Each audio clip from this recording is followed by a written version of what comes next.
I'm Rob King. I'm the head of secondary here at BISS. This part of the presentation is about Gymnasium application and Gymnasium application in Stockholm. So for those of you who have children who are interested in applying for Gymnasium, this relates to you. So the important thing to note for our students who are in IGCSE years, in order to be eligible for Gymnasium application for courses that are in Swedish, they must be studying Swedish at a level where they're sitting the national tests, because they will require a grade in their national test in order to complete their application. There are 4 different types of courses that students might study at Gymnasium: the sciences, social sciences, economy and arts. Those decisions can be made after January when the application's open, but that's the way the Gymnasium system is set up. The other thing that you need to consider is that when we open up the application process as a school, we enter their predicted grades into Indra, which is the system used for Gymnasium applications. And those predicted grades are based on their mock exams. So everything that Josh has talked about today, it's really important that the students do well in those mock exams if they want to apply for Gymnasium, because those grades are going to go into their predicted grades. Because our students don't receive their results until August. So we were basing everything on the predicted grades. This is the timeline for the applications. So if you can see that well enough, Indra is the system in which we input the grades. That opens in January. We input the students' grades into there. They're able to look at the different gymnasiums and the courses that they can apply to, and they're able by February to input what they would like to do. That's termed as the first round of the application. They can say, okay, I would like to study this course at this gymnasium, and enter a few different details. Once all the students have done that, then that first round closes. Gymnasiums look at how many students are interested, what the demand is for various courses, and they then set their points total or their recommendation for points according to the different courses. In April, you will see that there's a second round. Students are then able to change their courses. They can change their mind. They can look at other courses. They're able then to make their final decision on the courses and the gymnasiums that they want to study at. An indicator of the demand for the course can be based on the points.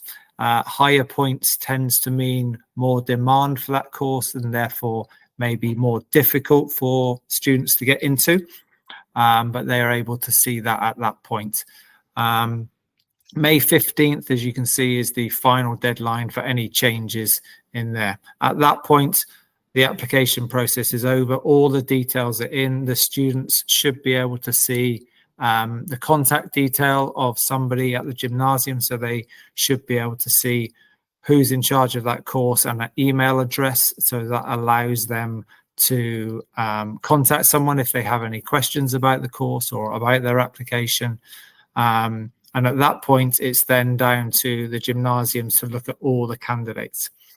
For our students who are studying IGCSEs, they are classed as foreign grades. So the important thing here is that they will be treated slightly differently from students applying from Swedish schools.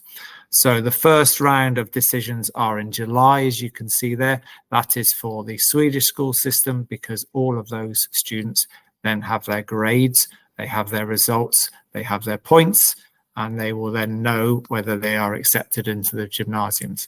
Our students qualify under something called a free quota, where all students with international grades are considered in a pool. There is no points total, but later on I will show you some of the grades which our students have got that have got into Gymnasium, so you get a little bit more of an understanding about that, what that looks like. So they have to make a decision on all students with foreign grades after that July deadline. and then they make a decision in August, and students are informed in August, which is quite late for some of our students. All these details are available at the link that is on the bottom of the screen there. You can go into the Gymnasium website and you can see all the timeline there. There's a lot more details there as well if you would wish to study, wish to look at it in Swedish and in English.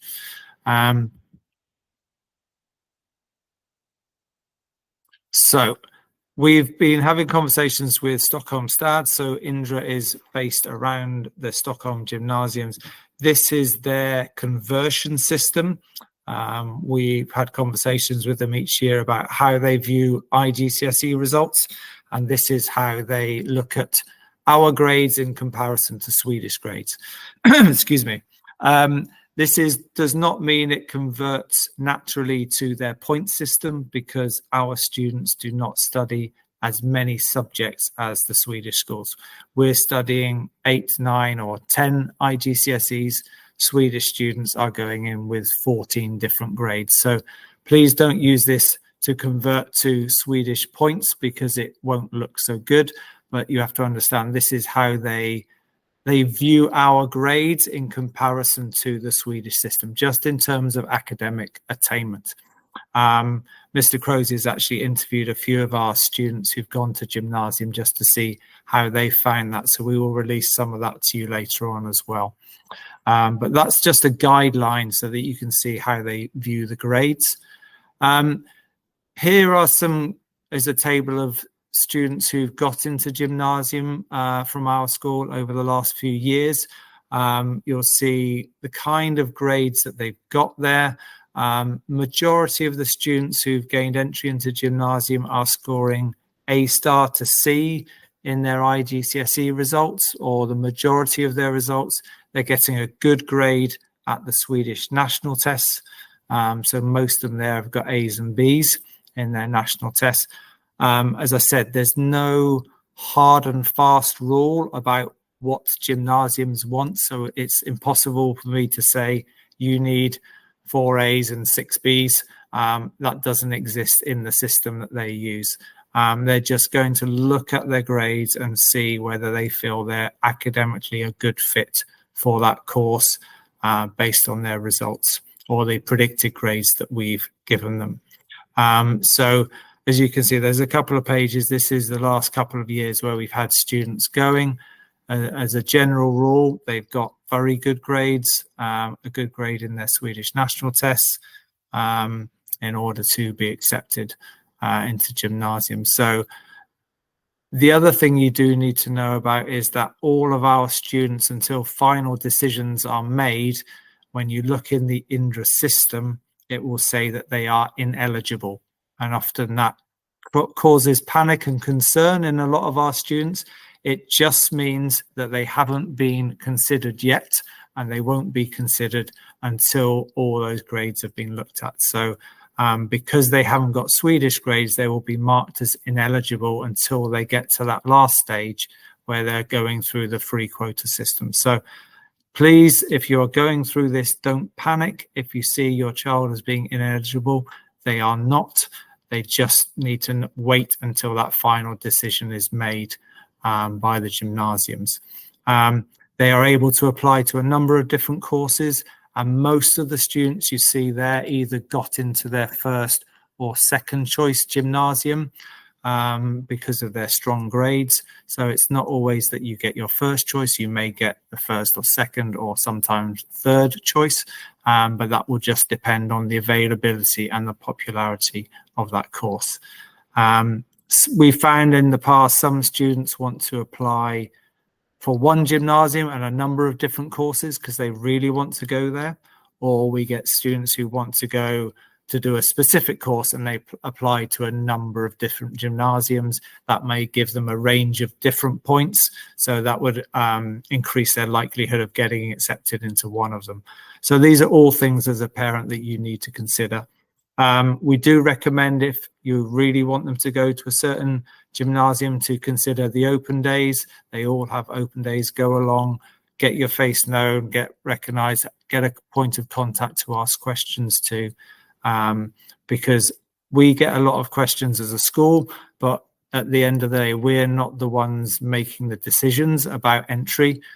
We will upload all the information into Indra. We will support students in contacting schools, but at the end of the day, the decision makers are the ones in the gymnasiums, and they will be the ones who decide who's admitted or not. So it's important that there's you have a contact and you are asking the right questions as well. I think that's really the main bit of information I need to give you about gymnasiums and about the process. As I said, it starts in January, and I will send out more information about it in January when students, you'll have a username and password for the students to access Indra, the system, and then at home you'll be able to look through that with your child and you can see how it works. But we'll send more information out about that at the time. I will ask if there are any questions, if you would like to raise your hand and turn your microphone on, if there's something that you would like to ask to this point.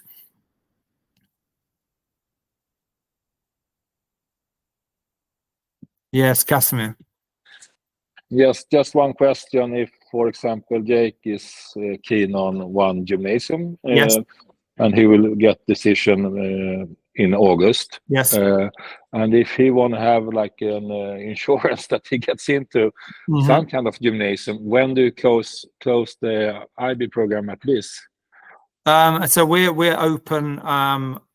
We're open all the time. So we have accepted students 1 or 2 weeks into term as well before. Okay, so he could actually leave that as a second choice if he doesn't. Okay. He could, yes. Yeah. Okay, perfect. Can I add something as well? We've had students before who've gone to gymnasium and then it's not been for them, and then they've come back, and that's not been a problem. Yeah. And do the students now before Christmas get any feedback if they are in the ballpark of getting into the IG program? So their mock results will be a good indicator of that. Yeah. So we've always said 5 A to C grades in as a minimum for getting into the IB program. So the mock results will be a good indicator of where they stand at that point. Perfect. Yeah. Thank you very much. Okay. Thank you. Welcome.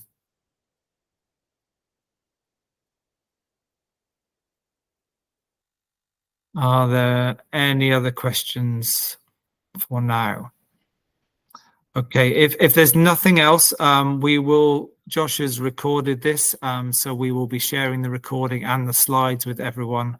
As Josh said, the mock exams are in December. Gymnasium application opens in January, so we will send out more information about this throughout this year, because year 11 is a very important year, so we will be inundating you with information over the course of time. But thank you very much for, I think we had 24 of you online at one point, so thank you for joining us and enjoy the rest of your day.